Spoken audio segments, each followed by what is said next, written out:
കല്യാണം കഴിഞ്ഞ് ഇന്ന് വരെ ഒരു ലൈഫ് എനിക്ക് കിട്ടിയിട്ടില്ല. 3 മാസം കൂടെ താമസിച്ചു എൻ്റെ കൂടെ UK-ല്. എനിക്ക് സ്പൗസസ് തരാത്തതുകൊണ്ട് ഞാൻ വീട്ടിലെ എൻ്റെ ഒരു നമ്മൾ ഇന്ന് ഇവിടെ പറയാൻ വന്നിരിക്കുന്നത് അലൻ മരിയ എന്ന് പറയുന്ന ഒരു പെൺകുട്ടി. പുള്ളിക്കാരി ഒരു 3 വർഷം മുമ്പ് കല്യാണം കഴിച്ചു. ആളൊരു ഡോക്ടറാണ്. അപ്പോൾ പുള്ളിക്കാരി കല്യാണം കഴിച്ചു. ഏതൊരു പെൺകുട്ടിയെയും പോലെ തന്നെ പുള്ളിക്കാരുടെ ആഗ്രഹം നല്ലൊരു കുടുംബജീവിതമായിരുന്നു. സത്യം പറഞ്ഞാൽ പുള്ളിക്കാരുടെ അപ്പനും അമ്മയും ഡിവോഴ്സ്ഡ് ആണ്. അതുകൊണ്ട് തന്നെ അമ്മ ഇച്ചിരി കർക്കശക്കാരിയുമായിരുന്നു. അതുകൊണ്ട് തന്നെ പുള്ളിക്കാരിയെ സംബന്ധിച്ചിടത്തോളം വേറെ സഹോദരങ്ങളും ആരും ഇല്ലാത്തത് കൊണ്ട് തന്നെ കല്യാണം കഴിഞ്ഞപ്പോൾ ആരെയും പോലെ പുള്ളിക്കാരി ആഗ്രഹിച്ചിരുന്നത് നല്ലൊരു കുടുംബജീവിതമായിരുന്നു. പുള്ളിക്കാരി ആഗ്രഹിച്ചിരുന്നത് നല്ലൊരു ഭർത്താവിൻ്റെ കൂടെ നല്ല ഒരു ജീവിതം, സന്തോഷകരമായ ഒരു ജീവിതം, അതുപോലെ മക്കള്, അങ്ങനെയുള്ള ഒരു കുടുംബജീവിതമായിരുന്നു പുള്ളിക്കാരി ആഗ്രഹിച്ചിരുന്നത്. പക്ഷേ ഈ പുള്ളിക്കാരിയെ കെട്ടിയവനോ, അവന് വേണ്ടിയിരുന്നത് ഇവളുടെ കുറച്ച് സ്വത്തും പിന്നെ പുള്ളിക്ക് വേണ്ടുന്ന കുറച്ച് സുഖങ്ങളും മാത്രമായിരുന്നു. അതിനുശേഷം പുള്ളിയുടെ ആവശ്യങ്ങളെല്ലാം കഴിഞ്ഞതിന് ശേഷം ഈ കുട്ടിയെ കറിവേപ്പില പോലെ വലിച്ചെറിഞ്ഞിട്ട് ഇവൻ പോയിരിക്കുകയാണ്. എന്നിട്ടിപ്പോൾ ഡിവോഴ്സും ഫയൽ ചെയ്തിരിക്കുകയാണ്. എന്നിട്ട് അവൻ്റെ ഗേൾ ഫ്രണ്ട്സിൻ്റെ കൂടെ അടിച്ചു പൊളിച്ച് ഇപ്പോഴും നടക്കുന്നുണ്ട്. അതിന് സൈഡ് നിന്നുകൊണ്ട് ഈ ഭർത്താവെന്ന് പറയുന്ന അവൻ്റെ അമ്മയും പെങ്ങളും സൈഡുമാണ്. അപ്പം പിന്നെ നമ്മൾ വേറെ പറയണ്ടല്ലോ എന്തായിരിക്കും അവസ്ഥയെന്ന്. ലൈഫ് എനിക്ക് കിട്ടിയിട്ടില്ല.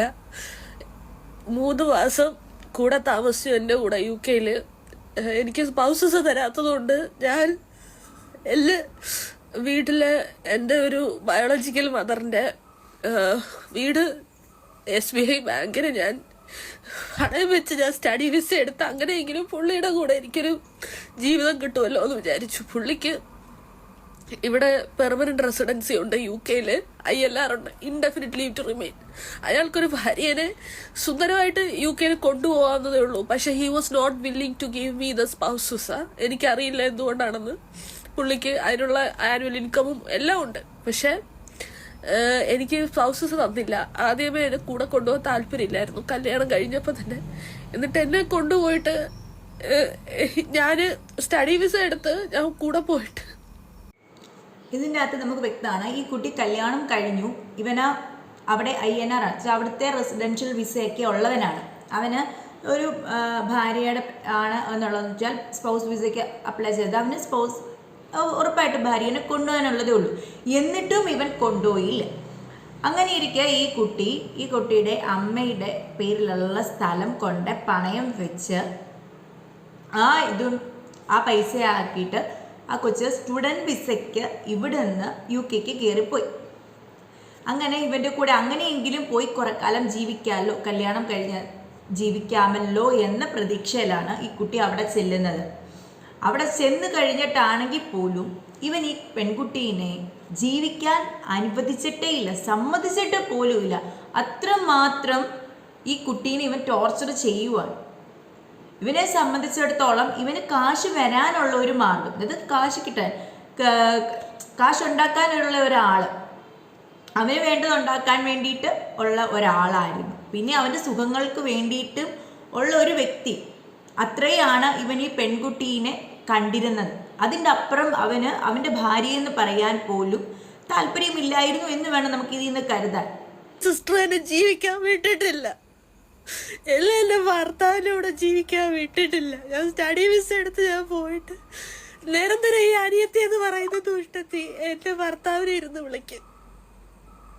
എന്നിട്ട് ഒരു സുപ്രഭാതമായപ്പോൾ 3 മാസം കഴിഞ്ഞപ്പോൾ ഓരോ കാരണങ്ങൾ പറഞ്ഞ് അങ്ങേരെ നാട്ടിലോട്ട് തിരിച്ചു വിളിച്ചോണ്ട് പോയി. ഈ 3 മാസം ഞാൻ സ്റ്റഡി വിസ എടുത്ത് എൻ്റെ സ്വന്തം ഇതിലാണ് ഞാൻ പോയത്. അങ്ങനെയെങ്കിലും ഒരു ജീവിതം കിട്ടുമല്ലോ, എനിക്ക് വേറെ സപ്പോർട്ടിന് എനിക്ക് ആരുമില്ല. ഞാൻ അവിടെ ചെന്ന് കൂടെ ജീവിച്ചപ്പോഴത്തേക്കും ഇയാൾക്ക് കുട്ടികളുണ്ടാവാൻ താല്പര്യമില്ല. ഈ പുള്ളി കോണ്ടോ ഇട്ടാണ് കളിക്കുന്നത്. അപ്പൊ ഈ പുള്ളിയുടെ എന്തെങ്കിലും എനിക്കിത് പറഞ്ഞേ പറ്റുള്ളൂ ഗൈസ്. ഞാന് ഞാൻ പുള്ളി വിട്ടിട്ട് പോകല്ലോ എന്ന് വിചാരിച്ചിട്ട് പുള്ളിയുടെ ആവശ്യങ്ങൾക്കെല്ലാം ഞാൻ യെസ് പറഞ്ഞു കൊടുത്തു. അങ്ങനെ ഈ കുട്ടികളുണ്ടാവാൻ താല്പര്യമില്ല, ഒന്നുമില്ല. ലിറ്ററലി എന്നെ ഉപയോഗിച്ച് കളയുകയാണ് ചെയ്തത്. കല്യാണം കഴിച്ച് എങ്ങനെയെങ്കിലും കുട്ടികളുണ്ടാവുന്നത് തടഞ്ഞ് എന്നെ കളഞ്ഞിട്ട് വേറൊരു കല്യാണം കഴിക്കാനായിട്ട് പുള്ളിക്കൊരു പ്ലാൻ ഉണ്ടായിരുന്നു. അപ്പം 3 മാസം കഴിഞ്ഞ് ഈ പുള്ളി നാട്ടിലേക്ക് തിരിച്ചു. ഒരു തവണ ഇയാൾ എന്നെ അടിക്കാൻ വന്നു. കുട്ടികളെ ആവശ്യപ്പെട്ട് ഞാൻ ഇതിനകത്ത് ഈ പെൺകുട്ടി പറഞ്ഞിരിക്കുന്ന കാര്യമാണ്. ഒരു ചില കുടുംബങ്ങളിലെങ്കിലും നമുക്ക് കാണാം ഈ നാത്തൂൻ പോര് എന്ന് പറയുന്ന സാധനം. ചില വീടുകളിൽ ഈ കെട്ടിയന്മാർക്ക് പെങ്ങന്മാരുണ്ടെങ്കിൽ അവർ വില്ലത്തികളാവുന്ന ഒത്തിരിയേറെ കാര്യങ്ങൾ നമ്മൾ കണ്ടിട്ടുണ്ട്. ഇവിടെയും ഏകദേശം ആ ഭാഗമൊക്കെ നടന്നിട്ടുണ്ട്. പെങ്ങള് നല്ലപോലെ ഇവനെ വിളിച്ച് അവസാനം 3 മാസം ആയപ്പോഴത്തേനും തിരിച്ചു കൊണ്ടുവരികയും പിറക്കുകയൊക്കെ ചെയ്ത് ഒത്തിരി പ്രശ്നങ്ങൾ അവരുടെ ജീവിതത്തിൽ കൊണ്ടുവന്നിട്ടുണ്ട്. ഈ കുട്ടിയെ സംബന്ധിച്ചിടത്തോളം സ്വാഭാവികമായിട്ടും ഈ കുട്ടിക്ക് സഹോദരങ്ങളില്ലാത്തത് കൊണ്ടും അപ്പനും അമ്മയും ഡിവോഴ്സ്ഡ് ആയത് കൊണ്ടും തന്നെ ഈ കുട്ടിക്ക് ഫാമിലി ആയിട്ട് ജീവിക്കാനുള്ള ഒരാഗ്രഹം ഭയങ്കരമായിട്ട് ഉണ്ടായിരുന്നു. ഈ കുട്ടി പറയണ കാര്യങ്ങൾ നമ്മൾ കേൾക്കുമ്പോൾ തന്നെ നമുക്ക് പെട്ടെന്ന് മനസ്സിലാവും ഈ കുട്ടിക്ക് ഫാമിലി ആയിട്ട് ജീവിക്കാൻ ഭയങ്കര ആഗ്രഹമുണ്ട്. പക്ഷേ ഇവന് അങ്ങനെ ഒരു ജീവിതത്തിനോട് വലിയ താല്പര്യമില്ല. ഇവൻ ഈ കുട്ടീനെ യൂസ് ചെയ്യണം, ഇവളുടെ പൈസ കിട്ടണം, അത് മാത്രമേ അവനെ സംബന്ധിച്ചിടത്തോളം അവനുള്ളൂ. അത് കഴിഞ്ഞ് അവൻ്റെ കാര്യം കഴിയുമ്പം ഒരു ഫാമിലി, ഒരു കൊച്ച്, ഒരു കുടുംബം, അങ്ങനെയുള്ള ഒരു മെൻറ്റാലിറ്റി ഇല്ല എന്നുള്ള രീതിയിൽ പറയുന്നുണ്ട്. പിന്നീട് ഈ കുട്ടി പറയുന്ന കാര്യത്തിൽ നമുക്ക് മനസ്സിലാവും ഇങ്ങനെ നഷ്ടപ്പെടുമല്ലോ, ഇങ്ങനെ ഇട്ടിട്ട് പോകുമല്ലോ എന്ന് വിചാരിച്ച് ഞാൻ ഇങ്ങനെ പറയുന്നതെല്ലാം സമ്മതിച്ച് കൊടുത്തിട്ടുണ്ട്. ഇത് നമ്മുടെ സമൂഹത്തിൽ നടക്കുന്ന, നമ്മുടെ സമൂഹത്തിലുള്ള പല പെൺകുട്ടികൾക്കും പറ്റുന്ന ഒരു കാര്യം.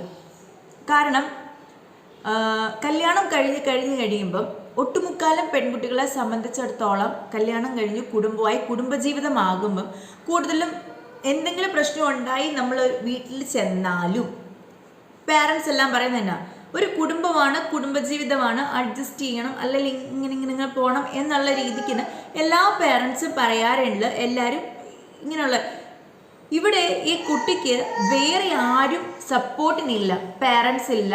പാരൻസ് ഓൾറെഡി സെപ്പറേറ്റഡ് ആണ്, അമ്മയാണെങ്കിലും സ്ട്രിക്റ്റ് ആണ്. സോ ഈ കുട്ടിയെ സംബന്ധിച്ചിടത്തോളം ഈ കുട്ടിക്ക് ആകെപ്പാടെ ഒരാശ്രയം എന്ന് പറയുന്നത് ഭർത്താവാണ്. അപ്പം അങ്ങേരെ നഷ്ടപ്പെടരുത്, അങ്ങേരുടെ കൂടെ ഉള്ള ഒരു ജീവിതം മുമ്പിലോട്ട് പോകണം എന്നുള്ള രീതിയിൽ ഈ കുട്ടി ഇയാൾ പറയുന്ന കാര്യങ്ങളെല്ലാം അക്സെപ്റ്റ് ചെയ്യുവാണ്.